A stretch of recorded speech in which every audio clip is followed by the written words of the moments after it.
Guidelines ಕೊಟ್ಟಂತ Ramesh Bhat sir ಅವ್ರಿಗೆ ಮತ್ತೆ ತ್ಯಾಗರಾಜ್ ಸರ್ ಅವ್ರಿಗೆ ಸ್ವಾಗತನ ಕೋರ್ತಾ, ನಮ್ಮ ಧ್ರುವ 369 ಈ ಚಿತ್ರ ಕೃತಯುಗದಲ್ಲಿ ನಡೆದ ಒಂದು ಸತ್ಯ ಘಟನೆ. ನೀವು ಆಕಾಶದಲ್ಲಿ ನೋಡಿರ್ಬೋದು, ಪ್ರತಿದಿನ ಅನೇಕ ನಕ್ಷತ್ರಗಳು ಕಾಣಿಸುತ್ತೆ. ಎಷ್ಟೇ ವರ್ಷ ಆದರೂ, ನಾವಿದ್ರೂ ನಾವಿಲ್ಲದೆ ಇದ್ರೂ ಕೆಲವೊಂದು ನಕ್ಷತ್ರಗಳು ಸತತವಾಗಿ ಆಕಾಶದಲ್ಲೇ ಇರುತ್ತೆ. ಅಂತ ಒಂದು ನಕ್ಷತ್ರ ಧ್ರುವ ನಕ್ಷತ್ರ. ಆ ಧ್ರುವ ನಕ್ಷತ್ರದ ಕಥೆಯಲ್ಲಿ ಇರುವಂತ ಸಾರಾಂಶವನ್ನು ತೆಗೆದುಕೊಂಡು ನಾವು ಏನ್ ಮಾಡೋದಕ್ಕಾಗತ್ತೆ ಅಂತ ಮಾಡಿರುವಂತ ಚಿತ್ರ ಧ್ರುವ 369.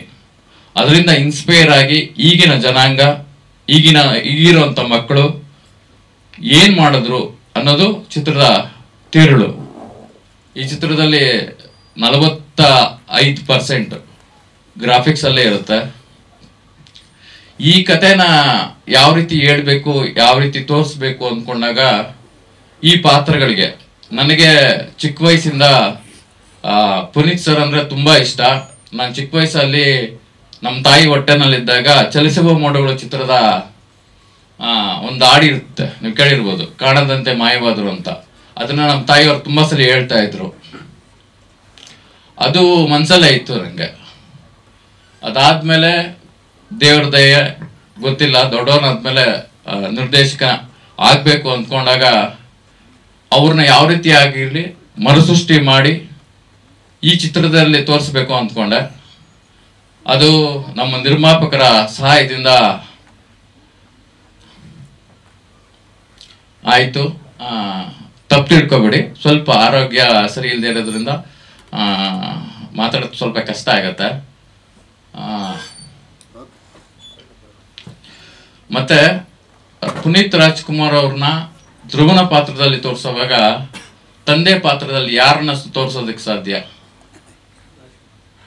ಅವ್ರು ಬಿಟ್ರೆ ಇನ್ಯಾರು ಆ ಪಾತ್ರಕ್ಕೆ ಸೂಕ್ತ ಅಲ್ಲ. ಮತ್ತೆ ಅವರಿಬ್ಬರ ನಡುವೆ ಇರುವಂತಹ ಬಾಂಧವ್ಯನ ಬೇರೆಯವ್ರು ಯಾರು ಸೃಷ್ಟಿ ಮಾಡೋದಕ್ಕಾಗಲ್ಲ. ಅದನ್ನ ಸೂಕ್ಷ್ಮವಾಗಿ ತಿಳ್ಕೊಂಡು ಅವರ ಅನೇಕ ಚಿತ್ರಗಳು, ಭಕ್ತ ಪ್ರಹ್ಲಾದನ ರೀಸೆಂಟ್ ಆಗಿ ನಾನೊಂದು 20 ಸಲ ನೋಡಿರ್ಬೋದು. ಅದನ್ನ ನೋಡಿ ಈ ಚಿತ್ರದಲ್ಲಿ ಏನ್ ಮಾಡೋದಕ್ಕಾಗತ್ತೆ, ಹೊಸದಾಗಿ ಏನ್ ಮಾಡಕ್ಕಾಗತ್ತೆ ಅಂತ ಹೇಳ್ಬಿಟ್ಟು ಮಾಡಿದ್ರಿ. ಇದು ಚಿತ್ರದಲ್ಲಿ ಬರುವಂತ ಒಂದು ಪ್ರಸಂಗ. ಇದು ಅದಾದ್ಮೇಲೆ ಚಿತ್ರದಲ್ಲಿ ನಮ್ಮ ಪುರಾಣಗಳಲ್ಲಿರುವಂತ, ಸನಾತನ ಧರ್ಮದಲ್ಲಿರುವಂತ ಕೆಲವು ಕಥೆಗಳನ್ನ ಅತಿ ಸೂಕ್ಷ್ಮವಾಗಿ ಹೇಳಿ ಅದನ್ನ ಸನಾತನ ಧರ್ಮ ಅಂತ ಈಗೆಲ್ಲರೂ ಪ್ರಚಾರ ಮಾಡ್ತಾ ಇದ್ದಾರೆ. ಅದು ಸನಾತನ ಧರ್ಮ ಅಲ್ಲ, ಸನಾತನ ವಿಜ್ಞಾನ. ಅದರಿಂದ ನಾವು ಏನು ಅಭಿವೃದ್ಧಿ ಆಗ್ಬೇಕು, ಯಾವ ರೀತಿ ನಾವು ಜೀವನ ಮಾಡಬೇಕು ಅನ್ನೋದು ಚಿತ್ರದ ಕಥೆನಲ್ಲಿದೆ. ಇನ್ನ ಈ ಚಿತ್ರದಲ್ಲಿ ರಮೇಶ್ ಭಟ್ ಸರ್ ಇದ್ದಾರೆ. ಒಂದು ಮುಖ್ಯ ಪಾತ್ರದಲ್ಲಿ ರಾಘವೇಂದ್ರ ರಾಜ್ಕುಮಾರ್ ಸರ್ ಇದ್ದಾರೆ. ಅಷ್ಟೇ ಅಲ್ಲದೆ ಮಂಗಳೂರಿನ ಸಾಕಷ್ಟು ಕಲಾವಿದರು ಈ ಚಿತ್ರದಲ್ಲಿ ಕೆಲಸ ಮಾಡಿದ್ದಾರೆ. ಇನ್ನು ನನ್ನ ಟೆಕ್ನಿಕಲ್ ಟೀಮ್ ಹೇಳ್ಬೇಕು ಅಂತ ಹೇಳಿದ್ರೆ ಕ್ಯಾಮ್ರಾಮನ್ ಹರ್ಷ, ಅಷ್ಟೇ ಅಲ್ಲದೆ ಈ VFX ಟೀಮ್ ಇಲ್ಲೇ ಇದ್ದಾರೆ, ಸುಶ್ರುತ್ ಭಟ್ ಅವರು. ನಾನು ಪ್ರತಿ ಸಲಿ ಅಂದ್ರೆ ರಾತ್ರಿ 12 ಗಂಟೆಗೆ ಫೋನ್ ಮಾಡಿದ್ದೀನಿ, 2 ಗಂಟೆಗೆ ಫೋನ್ ಮಾಡಿದ್ದೀನಿ. ಅಂದ್ರೆ ನನಗೆ ಇದೇ ತರ ಬೇಕು VFX ಅಂದಾಗ ನನ್ನ ಮೇಲೆ ಸ್ವಲ್ಪ ಬೇಸರ ಇಲ್ಲದೆ ಅದನ್ನ ಮತ್ತೆ ಚೇಂಜ್ ಮಾಡಿ ಕೊಟ್ಟಿದ್ದಾರೆ. ಯಾಕೆ ಅಂದ್ರೆ ಫಿಲಂ ಈ ಚಿತ್ರದ ಇಂಟರ್ವಲ್ ಪಾಯಿಂಟ್ ಅಲ್ಲಿ 8 ನಿಮಿಷದ್ದು ಒಂದು ಸೀಕ್ವೆನ್ಸ್ ಇದೆ. ಅದನ್ನ ಇದುವರೆಗೂ ಕನ್ನಡ ಚಿತ್ರರಂಗದಲ್ಲಿ ತೋರಿಸಿಲ್ಲ ಅಂತ ಹೆಮ್ಮೆಯಿಂದ ಹೇಳ್ತೀನಿ. ಆ ತರ ಸೀಕ್ವೆನ್ಸ್ ನ ನೀವು ಇಂಗ್ಲಿಷ್ ಫಿಲಂ ಅನಕೊಂಡದಲ್ಲಿ ನೋಡ್ಬೋದು, ಅವತಾರ್ ಫಿಲಂ ಅಲ್ಲಿ ನೋಡ್ಬೋದು.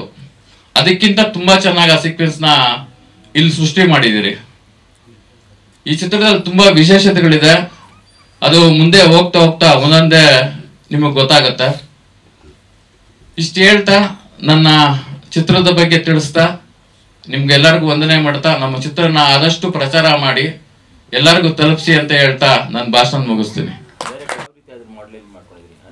ಸ್ಟೆಪ್ ಬೈ ಸ್ಟೆಪ್ ಇರುತ್ತಲ್ವೇ ಈ ಫಾರ್ಮೆಟ್ ಸೊ ಈಗ ಯಾವ ಮಟ್ಟಕ್ಕೆ ಯಾವ ಹಂತದಲ್ಲಿದೆ ಈಗ ನಿಮ್ದು ಸಿನಿಮಾ? ಸರ್ ಈಗ ಆಲ್ಮೋಸ್ಟ್ ಲಾಸ್ಟ್ 2 ಸೀಕ್ವೆನ್ಸ್ ಮಾತ್ರ ಉಳಿದಿದೆ.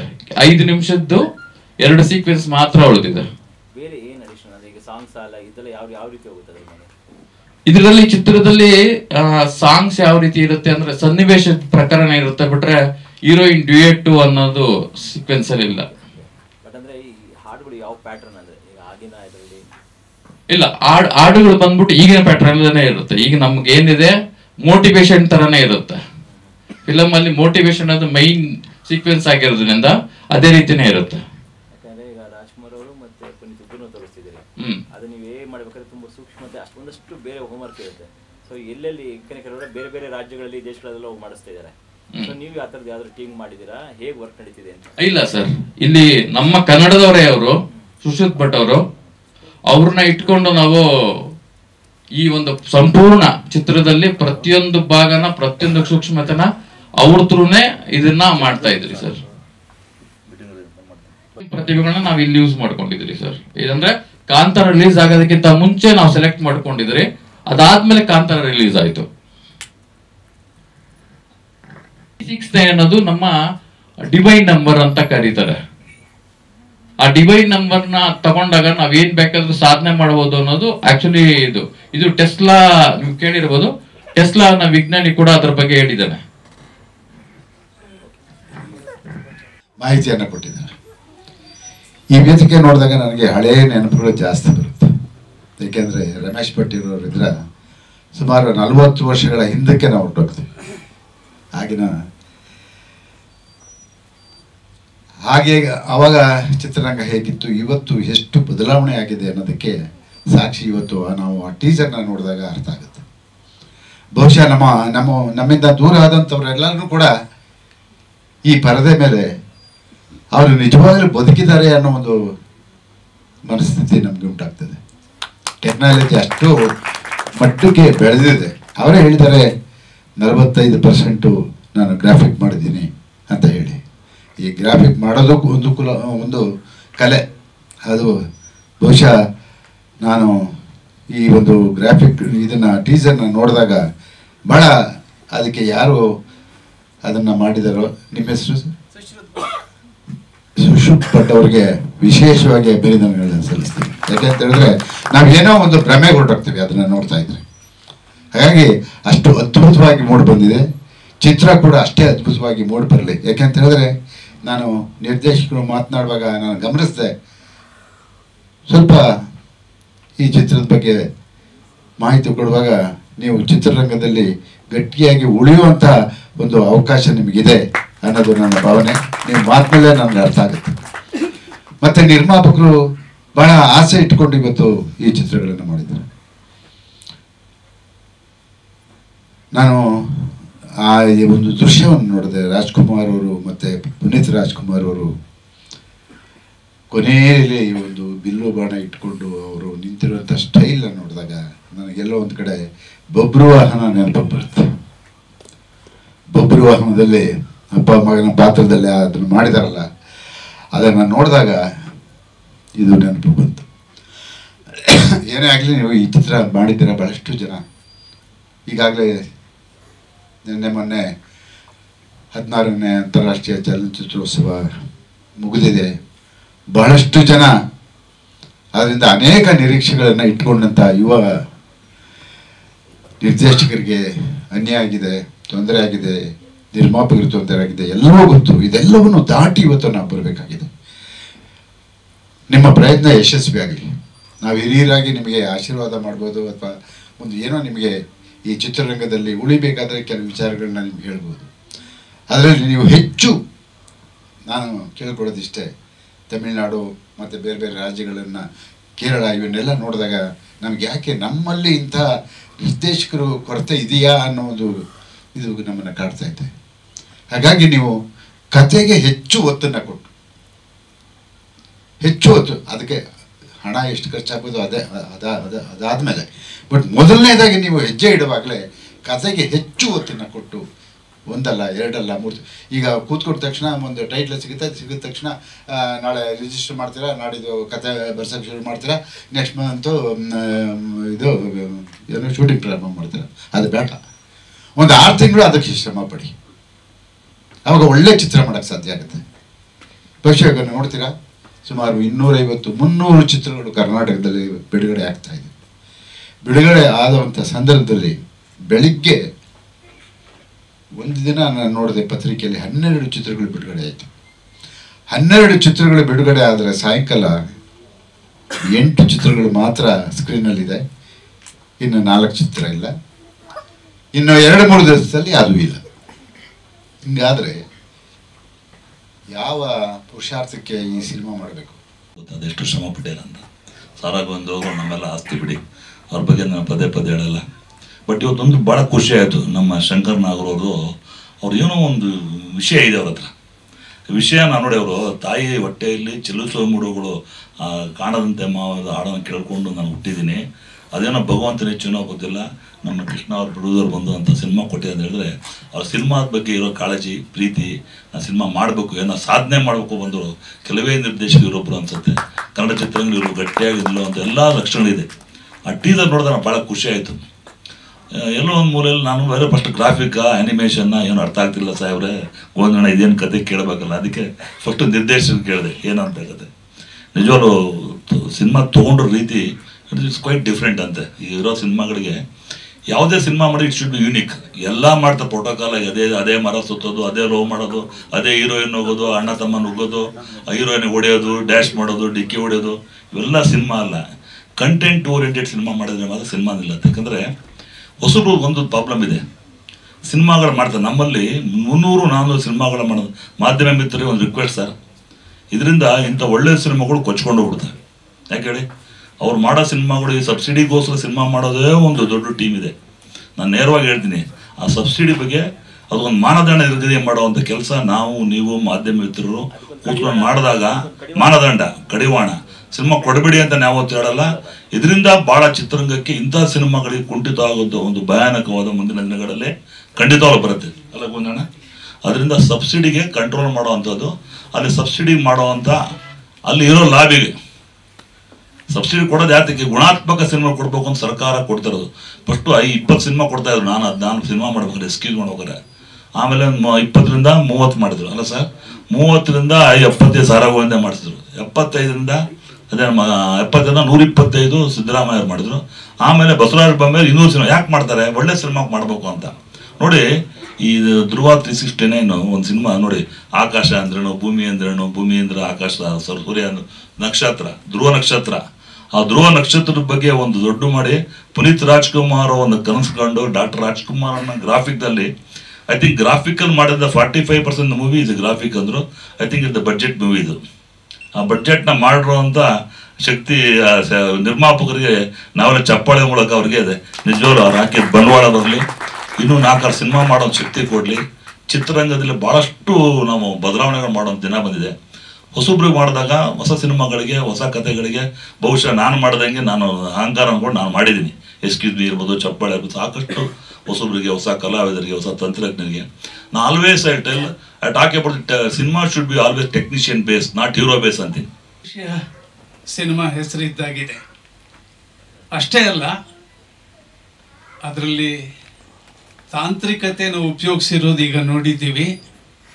ಯಾವ ಇಂಗ್ಲಿಷ್ ಸಿನಿಮಾಗೂ ಕಮ್ಮಿ ಇಲ್ಲ, ಅದ್ಭುತವಾಗಿದೆ. ಅದರಲ್ಲೂ ನಮ್ಮ ಅಣ್ಣನ ಕುಮಾರನ್ನ ನೋಡೋದೇ ಒಂದು ಭಾಗ್ಯ ಅನ್ನೋವಷ್ಟಿಗೆ ಅದು ಇದೆ. ಸೊ ಪ್ರಾರಂಭದಲ್ಲೇ ಈ ಟೀಸರ್ ತೋರಿಸಿರೋದು ಚಿತ್ರದ ಬಗ್ಗೆ ತುಂಬ ಆಸಕ್ತಿಯನ್ನು ಹುಟ್ಟಿಸಿದೆ. ಸಿನಿಮಾದಲ್ಲಿ ನಾನು ಒಂದು ಮುಖ್ಯ ಪಾತ್ರ ಅಭಿನಯಿಸಿದ್ದೀನಿ. ತಾತ ಮತ್ತು ಮೊಮ್ಮಗನ ಬಾಂಧವ್ಯ ಅದರ ಬಗ್ಗೆ ತುಂಬ ಒತ್ತು ಕೊಟ್ಟಿದ್ದಾರೆ. ಅವನ ಬುದ್ಧಿಶಕ್ತಿಗೆ, ಅವನ ಬುದ್ಧಿಯ ಬೆಳವಣಿಗೆಗೆ ನನ್ನ ಉಪದೇಶ ಅವನ ಮೇಲೆ ತುಂಬ ಪ್ರಭಾವ ಬೀರಿದೆ. ತುಂಬ ಸಾಧನೆಯನ್ನು ಮಾಡಿದ್ದಾನೆ. ಅದು ಚಿತ್ರದಲ್ಲಿ ಇರುವಂಥ ವಿಷಯ. ದಕ್ಷಿಣ ಕನ್ನಡ ಜಿಲ್ಲೆಯ ಉತ್ತಮ ಕಲಾವಿದರನ್ನು ಬಳಸಿದ್ದಾರೆ. ನನ್ನ ಸೊಸೆ ಪಾತ್ರ ಇರಬಹುದು, ಮಗನ ಪಾತ್ರ ಇರಬಹುದು, ನನ್ನ ಮೊಮ್ಮಗನ ಪಾತ್ರ ಇರಬಹುದು. ಬಹಳ ಉತ್ತಮವಾದ ಕಲಾವಿದರು. ಅವ್ರ ಜೊತೆಲಿ ಕೆಲಸ ಮಾಡುವಾಗ ನನಗೆ ಒಂಚೂರು ಹೆಂಗಪ್ಪ ಇವ್ರ ಜೊತೆಲಿ ಅನ್ನುವಷ್ಟು ಅಷ್ಟು ಉತ್ತಮವಾಗಿ ಅಭಿನಯಿಸಿದ್ದಾರೆ. ಎಲ್ಲದಕ್ಕಿಂತ ಹೆಚ್ಚಾಗಿ ನಿರ್ದೇಶಕರ ಒಂದು ಟೀಮು, ಜೊತೆಗೆ ನಿರ್ಮಾಪಕರ ಟೀಮು. ಅವರ ಅಣ್ಣ ತಮ್ಮ ಇಬ್ಬರಿದ್ದಾರೆ, ಲವ ಕುಶ ಇದ್ದ ಹಾಗೆ. ತುಂಬ ಕಷ್ಟಪಟ್ಟು ತನು ಮನ ಎಲ್ಲವನ್ನೂ ಇದಕ್ಕೆ ದಾರೆ ಎರೆದಿದ್ದಾರೆ ಈ ಸಿನಿಮಾಗೆ. ಅಂದರೆ ಅವರಿಗೆ ಸಿನಿಮಾ ಮೇಲಿರುವ ಪ್ರೀತಿಯನ್ನು ತೋರಿಸುತ್ತೆ. ಆ ಫ್ಯಾಷನ್ ಇದೆ ಸಿನಿಮಾ ಮಾಡಬೇಕು ಅಂತ. ಹಾಗಾಗಿ ಅದರ ತುಣುಕು ನೋಡಿದವ್ರಿಗೆ ನಿಮ್ಗೆಲ್ರಿಗೂ ಅರ್ಥ ಆಗಿರ್ಬೋದು. ಈಗ ಒಂದು ಪ್ರಶ್ನೆ ನಮ್ಮ ಮಾಧ್ಯಮ ಮಿತ್ರರು ಕೇಳಿದ್ರು, ಇಷ್ಟೊಂದು ಸಿನಿಮಾ ರಿಲೀಸ್ ಆಗ್ತಾ ಇದೆಯಾ, ಇದಕ್ಕೇನು ನೀವು ಕಂಟ್ರೋಲ್ ಮಾಡೋಕ್ಕಾಗಲ್ವಾ ಅಂತ ನಮ್ಮ ಚೇಂಬರಿನ ಮುಖ್ಯಸ್ಥರುಗಳಿಗೆ ಕೇಳಿದ್ರು. ಭಾಳ ಹಿಂದೆ ನಮ್ಮದೊಂದು ವಿಚಾರ ಇತ್ತು. ಈ ಬೆಂಗಳೂರಲ್ಲಿ ಸುಮಾರು 230 ಏನೋ ವಾರ್ಡ್ಗಳಿದೆ. ಒಂದೊಂದು ವಾರ್ಡಲ್ಲಿ 2-3 ಪಾರ್ಕ್ಗಳಿದೆ. ಕೆಲವು ಪಾರ್ಕಲ್ಲಿ ವೇದಿಕೆಯನ್ನು ಸೃಷ್ಟಿ ಮಾಡಿದ್ದಾರೆ, ಅಂದರೆ ಕಾರ್ಯಕ್ರಮ ಮಾಡೋದಕ್ಕೆ ಅಂತ. ಅದೇ ರೀತಿಯಾಗಿ ಒಂದು 200-250 ಜನ ಕೂತ್ಕೊಳ್ಳುವಂಥ ಒಂದು ಕಾಂಪ್ಯಾಕ್ಟ್ ಥಿಯೇಟ್ರನ್ನ ಸರ್ಕಾರದ ವತಿಯಿಂದನೇ ಕಟ್ಟಿ ಕಡಿಮೆ ಬಾಡಿಗೆಗೆ ಚಿತ್ರಗಳನ್ನು ಕೊಟ್ಟರೆ ಆ ಚಿತ್ರಗಳು ಎಲ್ಲ ವಾರ್ಡಲ್ಲೂ ರಿಲೀಸ್ ಆಗ್ಬೋದು. ಟಿಕೆಟ್ ದರನೂ ಒಂದು 25-30 ರೂಪಾಯಿ ಇಟ್ಟರೆ, ಯಾಕೆಂದರೆ ಸುಮಾರು ಜನಕ್ಕೆ ಮಹಿಳೆಯರಿಗೆ 10:30 ಮಕ್ಕಳನ್ನೆಲ್ಲ ಶಾಲೆಗೆ ಕಳಿಸಿ ಗಂಡನ್ನ ಆಫೀಸಿಗೆ ಕಳಿಸ್ಬಿಟ್ರೆ ಆಮೇಲೆ ಕೆಲಸಗಳು ಕಮ್ಮಿ. ಆಮೇಲೆ ವಯಸ್ಸಾದವರು, ರಿಟೈರ್ಡ್ ಆದವರೆಲ್ಲ ಕಾಲ ಕಳೆಯೋದು ಕಷ್ಟ. ಮನೇಲಿ TV ನೋಡಿಕೊಂಡು ಹೇಗೋ ಕಾಲ ಕಳೀತಾರೆ. ಅವರೆಲ್ಲರೂ ಥಿಯೇಟ್ರಿಗೆ ಬಂದು ಸಿನಿಮಾ ನೋಡೋದಕ್ಕೆ ಸಾಧ್ಯ ಆಗುತ್ತೆ. ಆಗ ಮಾಡಿರುವಂಥ ಕೃತಿಗಳು ಜನರಿಗೆ ತಲುಪುತ್ತೆ. ಈ ಕೆಲಸ ಸರ್ಕಾರ ಮುಂದೆ ನಿಂತ್ಕೊಂಡು ಮಾಡಿದ್ರೆ ಈ ಒಂದು ಸಮಸ್ಯೆಗೆ ಒಂದು ಉತ್ತಮವಾದ ಒಂದು ಪರಿಹಾರ ಸಿಗುತ್ತೆ ಅಂತ ನನ್ನ ಭಾವನೆ. ಇದು ನನ್ನದಲ್ಲ ಯೋಚನೆ, ಸುಮಾರು 10-12 ವರ್ಷದ ಕೆಳಗೆ ನಾವುಗಳು ಮಾತಾಡ್ಕೊಂಡಂಥ ವಿಷಯ ಇದು. ಇದು ಯಾಕೆ ಕಾರ್ಯಗತ ಆಗಿಲ್ಲ ಅಂತ ಗೊತ್ತಿಲ್ಲ. ಇದ್ರ ಕಡೆ ಗಮನ ಕೊಟ್ಟರೆ. ಅದು ಜನತಾ ಚಿತ್ರಮಂದಿರ ಅಂತೇಳಿ ಸರ್ಕಾರಕ್ಕೆ ಮನವಿನೂ ಕೊಟ್ಟಿದ್ದಾರೆ.